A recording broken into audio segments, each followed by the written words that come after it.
今天又来到这个小野河准备钓鱼了，因为这2天下雨，现在水位都上涨了，应该会有短脚鱼的。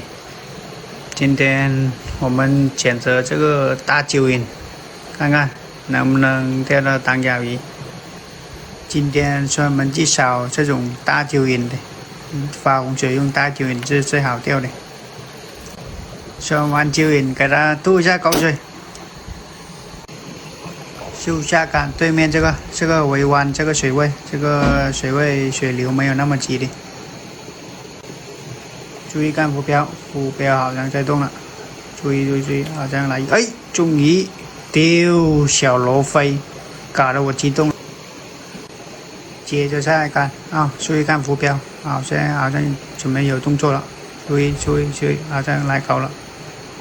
哎，终于，哎呀，挂树枝了，哎呦，短脚鱼，哎呦，这条漂亮，哎呦，终于送到货了，终于送到好货了。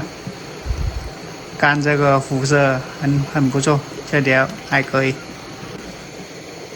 终于搞到赌货了，哎呦，这条漂亮哦，这条终于搞了好久了，这条。